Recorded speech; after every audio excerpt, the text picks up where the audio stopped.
Milk's as popular as ever. But should we think more about how it's produced? The average yield for a dairy cow daily is about 24 litres a cow, 40% higher than it would have been about 30 years ago. The way the industry keeps the milk flowing is becoming more controversial. They shout, they'll scream for that baby, pace around the pen. Panorama's been given shocking undercover footage from one large dairy farm in the UK. I've seen cows being kicked while they are down. I've seen a cow hit with a shovel in her face. Oh my God, it's going up into the air. That's terrible. Intensive farming helps keep milk cheap, but is it now time for us to pay more? We're too used to paying next to nothing for milk and all food products. We just don't value the milk enough to start with. Tonight, we ask, what is the true cost of milk?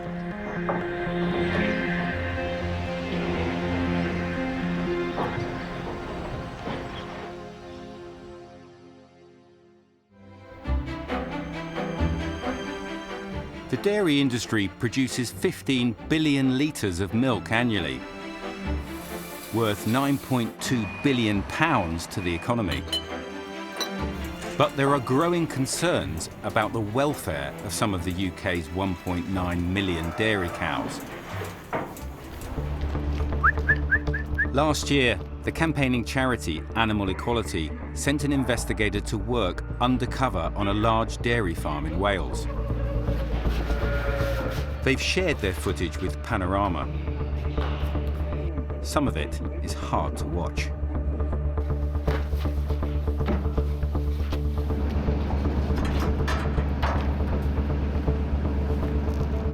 To make sense of it, I'm meeting the man who filmed it. He's asked us to disguise his identity. What was the basic routine at the farm? Well, I was general worker, assisted with milking and other tasks that are required on the farm. He worked on the farm over a couple of months. One of the first things he saw was a newborn calf being separated from its mother. The calf, he was still wet, moist from the birth, and the mother cow saw the wheelbarrow. She immediately ran to her calf and started licking him. This calf was born less than an hour before. She was following the wheelbarrow and trying to lick him and touch him.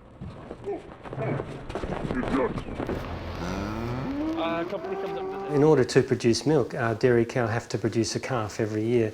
And in order that we're able to harvest the milk, the calves are removed from the mothers, usually within the first few hours after birth. Professor Andrew Knight is critical of intensive farming methods.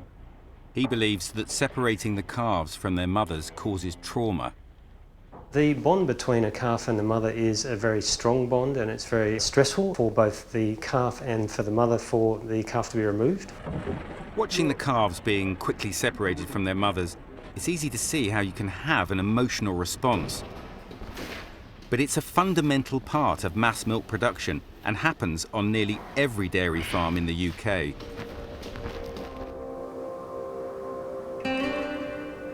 I've come to Tainton Court in Gloucestershire. This is the milk tank room here. It's a large dairy farm which has been recognised by the industry for its high welfare standards. They're happy to show me how and why they separate calves at birth. Roger Blowy is a vet who's been looking after the animals here for 40 years. You can see the cows all lined up, and as soon as there's a space, the cow goes onto the platform. We're here for the first of 2 daily milkings. Over the next few hours, 800 cows will pass through this rotating milking parlour. We haven't been here long when there's news that a cow is in labour. Come on, girls, come on. We head over to the calving shed. Do you know how long she's been showing signs of it? About an hour and a half. How long would you leave it before you maybe intervene? It's about this time, an hour and a half, 2 hours. All right, here we go. On examining the cow, there's a surprise in store. Now that Alex examined it, there's two heads there. So it's a twin birth. Calving plays a vital part in the milk production process. Giving birth induces the cow to start producing milk, but little of that milk is destined for her own calves. So the calf's going to be separated from the mother now? The mother's going to be taken in to be milked so that we get the colostrum from the mother ready to feed the calf later. Oh, I see, yeah. Colostrum is the first milk from the cow. Yeah. And that first milk from the cow contains very high levels of antibodies. It's essential for the calf's early development. But farm workers will then feed it to the calves by hand. By the time their mother returns from milking, they've been moved to another part of the farm. They could be given that by hand and then returned to the mother. They could, and if you did that, you would increase the amount of bonding between the mother and calf. And when the separation comes, then there will be, in my opinion, a greater amount of trauma when the separation eventually comes. Once separated, the calves are unlikely to see their mothers again.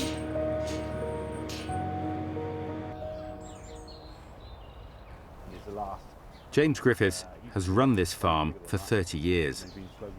He says while cow-calf separation maximises the milk production, doing it in this way is also in the animal's best interests. So is that the best option for the cow and the We calf? absolutely genuinely believe so. You know, welfare is about health, happiness of the individual and the group. And in this case, even though it might be a tough hit at the start, we think it is the most healthiest thing to do. So to what extent do the consumers who buy the milk in supermarkets know what's going on a dairy farm? I suspect that they have a certain rose-tinted view of dairying in green fields all of the time. These cows go out to green fields every year. They probably don't realise some of the realities of what we do and how we do it, and particularly why we do it. Many of us now have a greater interest in where our food comes from and the lives of the farm animals that feed us. The industry itself acknowledges that cow-calf separation is a difficult issue. How big is your herd? So approximately 200. Abby Reeder is a dairy farmer in Wales and a board member of the National Farmers Union. This is the biggest issue that dairy farms globally are focusing on. Most farms will separate calves from cows within the first 24 to 48 hours. It's a very complex issue. As an industry, we recognise that this is something difficult for consumers to grapple with.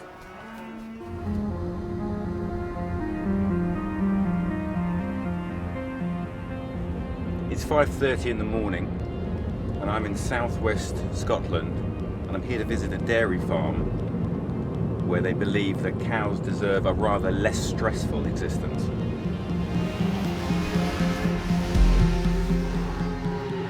This is the morning milking at the Ethical Dairy. Here they allow the calves to stay with their mothers for 5 months and they only milk the cows once a day. Charles Ellett is in charge of the milking herd. He used to work on a large-scale dairy farm. It doesn't take long for a cow to burn out, which is what those big herds have problems with. My oldest cow in here is 12 years old. She's just starting her 9th lactation. Most cows in commercial systems are gone after 4 or 5. And why is that? Because their bodies are just burned out? Just burned out. He's had first-hand experience of cow-calf separation. They shout and bawl, and they'll scream for that baby, pace around the pen. The Ethical Dairy has a herd of 120 cows, owned by farmer David Finley. We wanted to see, is it possible to create a more natural environment for our animals so that they are relaxed, they're stress-free, and they're productive and healthy. Because you can see over here that the mothers are with the calves. And that's unusual, isn't it? To say the least. I think the industry predicted that we wouldn't be able to make it work, both in terms of financial and in terms of practical application. David Finley says that despite much of his cow's milk going to feed their calves, he makes it work financially. The milk he does take from the cows, he turns into profitable artisan cheese and ice cream, instead of selling it on as liquid milk. He also says keeping the calves with their mothers means they grow faster, so he can sell them sooner and keep his costs down. When you look at the calves, these calves are thriving. They're growing more than twice as fast because they're consuming their own loads of their own mother's quality milk. Last year was profitable, and this year will be more profitable again. Unlike the ethical dairy, many dairy farms have to try to make a profit selling only liquid milk. Prices have been kept low for years. Typically, farmers are paid between 31 and 38 pence a litre. That means making the cows as productive as possible. We have invested a lot of money in genetics, and we have invested a lot of money in health, and those two hand in hand just mean we can bring out the best in the cow. The average yield for a dairy cow daily is about 23, 24 litres a cow, which is about 40% higher than it would have been about 30 years ago. A lot of the market is exceptionally price competitive, particularly the sector that we're in, which is the liquid market. And there's a massive range within dairying of those who are making good money and those who are really, really struggling. When selling liquid milk, the margins are tight across the industry. There are effectively three legs to the dairy industry in the UK. There's the farmer, there's the milk processor, and then there's the retailer. The retailers, mostly supermarkets, sell milk cheaply. You can get 4 pints for around £1.15. I don't believe that supermarkets view milk, particularly liquid milk, as a profitable sector. It has been a loss leader. That has to stop. So no one's really making much money out of milk then? No one's made a great deal of money out of liquid milk. Over the past few months, though, the price processors have paid farmers for a litre of milk has been rising due to a shortage in supply. But despite farmers currently getting paid more, many are still struggling as farm costs rise. Recent figures show that a quarter of dairy farms are failing to break even. And there are other challenges to running a dairy farm. On the farm in Wales, the undercover worker has noticed some of the cows are limping badly.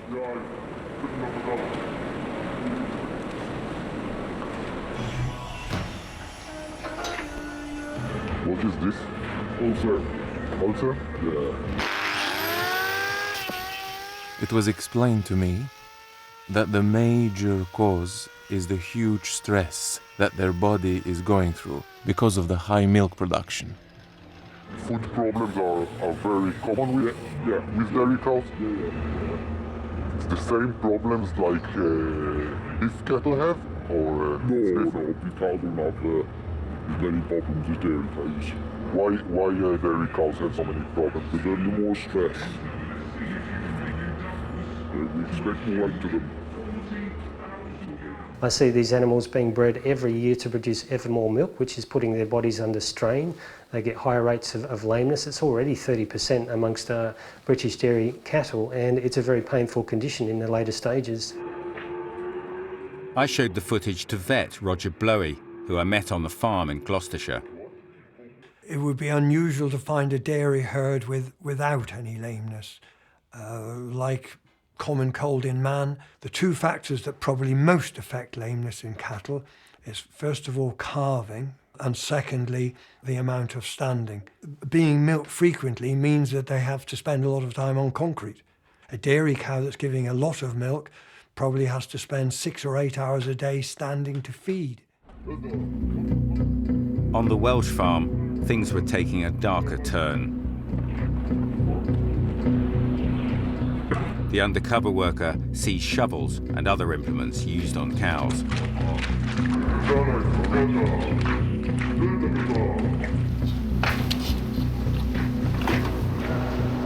On other occasions, workers were seen punching cows.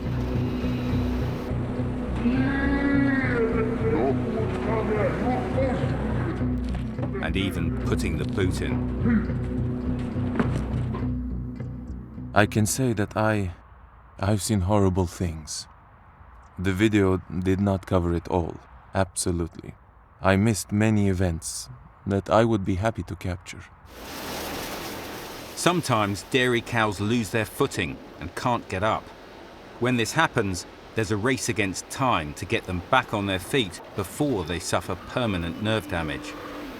It's especially challenging in a confined space like the milking parlour.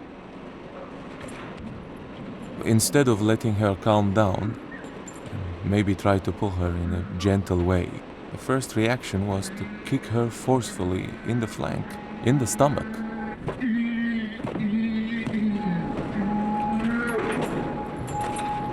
The second reaction of other worker was to kick her in the back. And the consensus was that to pull her tail forcibly is the right thing to do.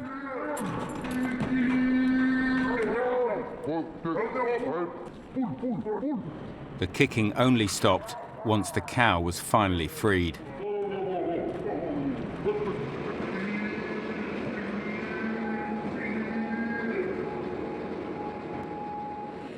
What's your view? That what he was doing was totally unnecessary and unwarranted. Yeah. You would certainly do something to encourage her to stand up. I might have just sort of given her given her front foot a poke or something like that. Right. So I can see the extreme frustration to the people that are there because the cow is down and the cow clearly has to be moved.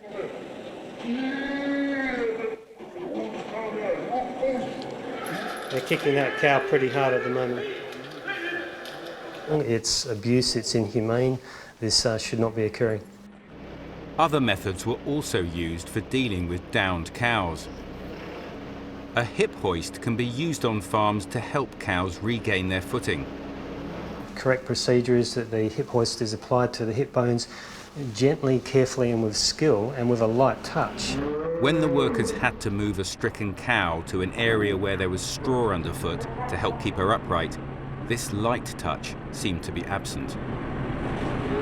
The cow's meant to be raised to the point where it can just stand, and then the hip hoist is supposed to be immediately released and the cow's supposed to be supported gently on either side.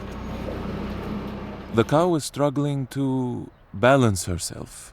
She was just banged her head over the concrete again and again, howling, while the workers were laughing.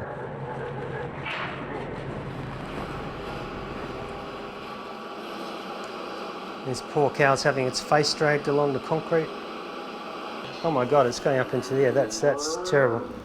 That's very obviously abuse. The worker is joking about it. What was not supposed to happen is that cows raised into the air using the hip hoist, which can significantly damage the bone and the soft tissues, causing further trauma. Not to imagine the amount of fear this cow must be enduring. Farm vet Roger Blowy had a rather different take on the footage. What's being done there is, in my experience, would be fairly common practice. Is there not a potential to damage the hips? I suppose there must be a potential, but I mean, it's done so commonly without any damage. And isn't it also likely that the cow's in some distress or pain when that's happening? Absolutely, definitely, yeah. Yeah, definitely. So what you have to balance is the stress and the pain of that over a short period of time to be put into a nice environment versus the alternative, which would be to being left where she was. When animals are beyond help, the law requires them to be put out of their suffering promptly. But that didn't always happen on this farm. This cow was severely ill and in need of attention. A vet who was treating another cow at the farm was asked about it. Have you seen the other cow, the recumbent one, it couldn't, the one is lying on the yeah. The vet that was present acknowledged that they are suffering and advised prompt euthanasia. But instead of paying the vet to euthanize the dying cow there and then, the cow was left until a slaughterman could put it down the following day. I don't think she's in a lot of suffer. Probably suffering. There's a guy coming to it tomorrow. That cow seems to be in pain for a long time. Yeah. They don't want it like. Yeah, and when Slaughterman can come straight away, then it's great. But if they can't come to the day after, then it's not fair. Yeah. It means she was suffering almost 24 hours from the time we saw her. I would have expected them to have got the vet to have euthanized the cow.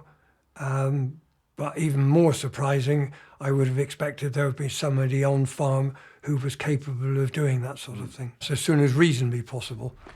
We took the undercover footage from the farm in Wales to a barrister who's handled many animal abuse prosecutions. Children stuff like that. Yeah. So that's hitting a cow with a shovel? Yes, quite clearly. That would constitute an offence. We would prosecute something like that. It's basically an assault against the animal. It's quite a hard watch, that, actually, isn't it? It is. There's no good reason for kicking the animal while it's stricken. It's going to cause, especially to the stomach, some unnecessary suffering and pain. So a likely breach of the law? Yes. A hip hoist is a valuable tool for a farmer to use to get a stricken cow back up on its feet. The circumstances in which it's being used here are quite inappropriate. Is it likely to be something that might be prosecuted? Potentially, yes. What's your view overall of what you've seen? We've got a number of different types of criminal offences. It's frankly not an acceptable way to deal with cattle. We wrote to the owner of the Welsh farm. His lawyers told us if workers had punched and kicked animals, a disciplinary process would start immediately. They say the farm continues to invest with particular regard to animal health and welfare. Traceable, safe and farmed with care. The UK dairy industry says it has some of the highest animal welfare standards in the world. As well as government regulations, 95% of dairy farms in the UK are signed up to an industry-run assurance scheme called Red Tractor. Just look for the Red Tractor label. Where Red Tractor comes in is that is a voluntary assurance scheme, and that is one that, as dairy farmers, we would sign up to. And that is a scheme with an add-on, so it goes over and above the regulations that the country sets on us. The farm in Wales is Red Tractor assured, but for most commercial dairy farms, Red Tractor's animal welfare standards are considered to be the industry minimum. For us, it's almost a background noise, so it's a pretty low bar. It's not a big issue for us one way or another. Who's driving increasing standards in welfare in the industry then? The dairies, they're feeling pressure from who they're selling milk to make sure that they can get traceability and accountability from the farms that are supplying them. Processors or dairies who demand extra standards from the farms who supply them tend to pay them more for their milk. That money can then be used by the farmers to enhance welfare standards even further.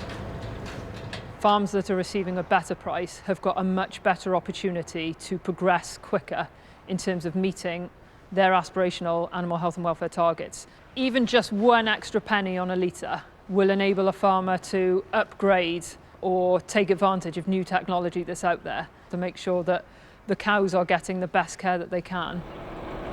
So where does the milk from the cows on the Welsh farm go? If I want to test our milk, where it goes to? Fresh waste. The company called Fresh Waste. Freshways supplies a lot of milk into the service industry, including to big brands such as British Airways and Costa Coffee. Historically, Freshways has been one of the lower payers. They are taking advantage of the contract they've got with their farmer and passing all too often the price pressures back down the line onto that farmer who's supplying them. And it's something that as an industry we're trying to stop happening. We've analysed the amount that Freshways has paid farmers over the last 7 years, and they've regularly been one of the lower payers. What that means is, for example, for a farm that produces 2 million litres of milk a year, if they'd been selling to one of the 5 best paying processors instead of Freshways, they'd have made around £240,000 more over that 7-year period. Freshways says it has a track record of paying suppliers a competitive milk price and has been paying a leading price to suppliers since last October.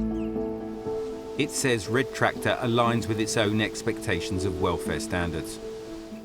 Red Tractor says its scheme is the bedrock of progressive farming in Britain, and animal welfare is core to all that we do. We wanted to find out how recently the Welsh farm has been inspected, so we contacted Red Tractor and two government inspectorates, the Food Standards Agency and the Animal and Plant Health Agency. After we got in touch, all three carried out unannounced inspections at the farm. Red Tractor would only say that the farm is currently a member of its assurance scheme. We understand that neither of the government agencies identified any animal welfare concerns. Animal Equality has reported the Welsh farm to the local council and asked it to investigate their findings. Last year, Parliament approved a new law which increases the maximum prison sentences for those abusing animals from 6 months to 5 years. The government is also trying to introduce another piece of legislation, the Animal Sentience Bill. It's really important that we recognise that they are sentient, that they've got the capacity to experience positive and negative emotions, that they may have strong social bonds with one another. In Scotland, farmer David Finlay says he's faced hostility for doing things differently. We're seen as fairly toxic by the industry now. There's very few dairy farmers will speak to me, very few. Really? Wow. And I'll probably be related to most of them. If we can make this work, then the question obviously is, why isn't everyone doing it? Critics of intensive milk production believe only customers can drive change. Consumer pressure is so important because ultimately, unfortunately, money talks, and the industry will do whatever is necessary to ensure that people buy their products. Farmers themselves acknowledge that even the fundamentals of dairy farming, like separating newborn calves from their mothers, may have to change. This is where the majority of research is going at the minute, and who knows, in 20 to 30 years' time, it may not happen. The key thing is, as an industry, if that's what the consumer wants, that's what we will provide. As consumers, we've all got used to cheap milk. Over the past 10 years, the price has barely gone up at all. We must learn from the egg industry. People are prepared to pay a few more pennies to have the free-range eggs. That is coming with dairy. Some people will pay additional money for their milk and dairy products. Milk is far too cheap. Sometimes I look at the cows and think it's an insult to see it being sold at the rate that it is. It would be nice to have an option to think, yes, I will buy this milk at a higher price because I know that it's guaranteeing those standards. If the price of contented farmers and their cows is a few extra pence on a litre of milk, the question is, are we willing to pay more?